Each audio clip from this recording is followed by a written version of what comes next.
जम्मू कश्मीर के मौजूदा हालात पर अपने विचार प्रकट करते हुए आज पूर्व मुख्यमंत्री महबूबा मुफ्ती की बेटी इल्तिजा मुफ्ती ने अपने बेबाक अंदाज में जम्मू कश्मीर के विभिन्न मसलों पर अपनी प्रतिक्रिया दी। इल्तिजा ने जेकेएसएसबी एस्पिरेंट्स पर लाठीचार्ज की निंदा करते हुए कहा कि सरकार उनकी आवाज को दबाना चाहती है। एपटेक कंपनी, जो कि ब्लैकलिस्टेड कंपनी है, उससे एग्जाम्स कंडक्ट करवाना ये दर्शाता है कि करप्शन इस समय टॉप पर है। देखिए, एक चीज तो बहुत क्लियर है, भाजपा जो है, भारतीय जनता पार्टी और जो मरकजी सरकार है, उनको किसी की फिक्र नहीं। वो यूथ हो, हमारे जम्मू कश्मीर के इतने ब्राइट स्टूडेंट्स हों, लड़कियां हों, लेडीज हों, जैसे आपने कहा आज इंटरनेशनल वुमेन्स डे भी था, पंडित्स भी हो। बट आज मैं फोकस करना चाहती हूँ यूथ के इश्यू के बारे में। इन पे लाठीचार्ज हुआ, और क्यों लाठीचार्ज हुआ? They are protesting, peacefully protesting. इनका फंडामेंटल राइट है, इन अ डेमोक्रेसी। और आपने ऐसी कंपनी को कॉन्ट्रैक्ट दिया जो ब्लैक लिस्टेड है। Aptech is been black listed by Rajasthan, Assam, UP, all the governments. तो गवर्नमेंट उन पे लाठीचार्ज क्यों कर रही है? अगर आप पे जुल्म होता है और आप उसके खिलाफ अब आवाज उठाएं, क्या वो भी अब जुर्म है? आप हमारे यूथ को क्यों अंधेरे में धकेल रहे हैं? उनके फ्यूचर के साथ आप क्यों खिलवाड़ कर रहे हैं? और अगर वो उनके ऊपर जो जुल्म हो रहा है उसके अगेंस्ट वो अब प्रदर्शन कर रहे हैं, प्रोटेस्ट कर रहे हैं, तो आप उनको डंडा दे रहे हैं? ऐसा क्यों? इसका मतलब ये तो नहीं कि जो धांधली हुई है, जो करप्शन, रिक्रूटमेंट स्कैम, जैसे एफएए है, सब इंस्पेक्टर वाली रिक्रूटमेंट, जो सारी स्क्रैप की गई, इसका बस एक मतलब है कि धांधली या करप्शन टॉप लेवल पे हो रही है, और तभी उन लोगों को प्रोटेक्ट करने की कोशिश की जा रही है, जिसकी वजह से ये जो मसला है, इश्यू है, ये इसको दबाना चाहते हैं। लेकिन इनको समझ जाना चाहिए, जो हमारे यूथ हैं, ब्राइट हैं, बहुत सारे एंड अभी स्ट्रगल कर रहे हैं, उनको ये समझ जाना चाहिए कि वो जम्मू के यूथ हो या कश्मीर के या लद्दाख के, उनको एकजुट आके अब इनके बीजेपी के प्रोपेगेंडा के अगेंस्ट लड़ना ही पड़ेगा। They have to unite. Iltija ने कहा कि आज के समय में आवाज उठाने वालों को कीमत चुकानी पड़ती है। देखिए, मैं ना महबूबा जी की स्पोक्स पर्सन हूँ और ना मैं किसी और पॉलिटिकल पार्टी या जमात की स्पोक्स पर्सन हूँ, लेकिन मैं आपसे एक चीज़ कहना चाहती हूँ। कश्मीर में अगर आप अब इस दौर में, इतने मुश्किल दौर में, अगर आप अपनी आवाज़ उठाते हैं, तो उसकी आप एक कीमत चुकाते हैं। हो सकता है ये जो भी जमात, मुझे नहीं पता आप किसका रेफरेंस कर रहे हैं, हो सकता है उनको डर लगे, क्योंकि आपने अभी तक यहाँ जबान से बात निकाली भी नहीं होती है कि आप पे पीएसए, यूएपीए थोप थोप के आपको फिर जेल में सड़ना पड़ता है। तो जाहिर सी बात है, लोगों के दिल में दर्द है। और अनफॉर्चुनेटली जो ये सारी जमात से, मुझे नहीं पता, लेकिन हो सकता है इनको भी डर लग रहा हो, and that's why they don't want to talk about it. लेकिन अगर आप बात नहीं करेंगे तो आप कब तक चुप रहेंगे? और हमारे जो यूथ है वो इतने ब्राइट हैं सर, आपको खुद पता है एंट्रेंस एग्जाम के लिए कितनी मेहनत लगती है। ये हम्बल फैमिली से आते हैं, इतनी ये मेहनत करते हैं, इनको अपनी माँ के ड्रीम्स है, बहन की शादी करानी है, खर्चे हैं घर के, ये नेक मतलब डेडिकेशन से ये एग्जाम्स पास करके कुछ हासिल करना चाहते हैं जिंदगी में, वो तक आप इनको नहीं करने दे रहे हैं। तो लेकिन मुझे लगता है हमें इनके लिए बात करनी चाहिए, क्योंकि इनके लिए और कौन बात करेगा अगर हम नहीं बात करेंगे। धारा 370 को लेकर भी इल्तिजा ने अपनी प्रतिक्रिया दी। इल्तिजा ने धारा 370 हटाने के बाद ने जम्मू कश्मीर को खोखला दावा बताया।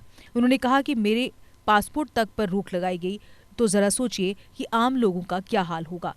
आप मुझे एक बात बताइए, 2019 को बीते हुए, 370 को एब्रोगेट करे हुए इलीगली 4 साल हो गए, है ना? अब हम कितने साल ये डिबेट करते रहेंगे कि ये नया कश्मीर है, नहीं है? फैक्ट्स तो आपके सामने हैं।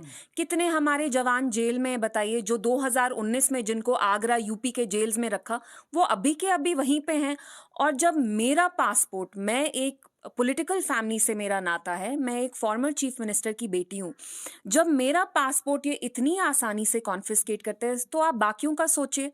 इतने सारे स्टूडेंट्स हैं, सना मट्टू हैं, जो फोटो जर्नलिस्ट हैं, जो अवार्ड के लिए उनको शायद न्यूयॉर्क जाना था, उनको तक नहीं जाने दिया। और आपने जैसे कहा, यहाँ पे जो गवर्नमेंट एम्प्लॉयज है, उनकी वेरिफिकेशन तक डिलिबरेटली स्टॉल की जाती है, उनका प्रमोशन नहीं होता, ट्रांसफर नहीं होता। क्यों? क्योंकि फलाना फलाना थे, आपका उनके साथ मिलिटेंट लिंक है। मतलब सब कुछ हवा में। इल्तिजा मुफ्ती ने सरकार की आलोचना करते हुए कहा कि आज के कश्मीर से पहले वाला कश्मीर बहुत अच्छा था। आज वोट पाने के लिए फेक एनकाउंटर्स तक किए जाते हैं, यहाँ कोई भी बदलाव नहीं हुआ। फेक एनकाउंटर्स देखिए यहाँ कितने हो रहे हैं। कुनान पोशपोरा, अमशीपोरा, हैदरपोरा, कितने एनकाउंटर्स हो रहे हैं। तो यहाँ कश्मीरी जो लाइफ है, वो पंडित हो, मुसलमान हो, कोई भी हो, उसका कोई वैल्यू नहीं है इन लोगों के लिए। इनको बस अपनी दाल गलानी है और वो है इलेक्शन के बाद इलेक्शन जीतना। और देखिए, अभी दिन है, आप मेरा इंटरव्यू कर रहे हैं, हम इस पे डिस्कशन नहीं करेंगे कि दिन है रात है, जाहिर सी बात है। तो ये अब सबके लिए देखना बहुत जाहिर है कि जम्मू कश्मीर में कुछ बदलाव नहीं आया है। पुराना कश्मीर ही इससे बहुत बेहतर था। नया कश्मीर में लोगों को डिटेन किया जाता है, पीएसए यूएपीए थोपा जाता है, केस पे केस, हमारे यंगस्टर्स के साथ, उनके फ्यूचर के साथ आप खेल रहे हैं। तो यहाँ तो नया कुछ है ही नहीं। बदला है, लेकिन ये जो बदलाव आया, it's a very bad change I would say. Jammu Kashmir को एक ओपन एयर प्रिजन में तब्दील कर दिया गया है। उसके अलावा यहाँ कोई चेंज नहीं आया और ऐसे आएगा भी नहीं। इल्तिजा मुफ्ती ने राहुल गांधी की सराहना करते हुए कहा कि भले ही सोशल मीडिया पर उन्हें कुछ भी कहा जाए, लेकिन राहुल बेहद सुलझे हुए इंसान हैं। वे यहाँ मरहम लगाने आए थे। यहाँ के लोगों का दर्द वे भली भांति समझते हैं। देखिए, मैं आपको एक बात बताती हूँ, और मैं ये एज अ पॉलिटिकल पार्टी में तो किसी पार्टी से मेरा नाता नहीं है। I am not official as a woman, as a youngster.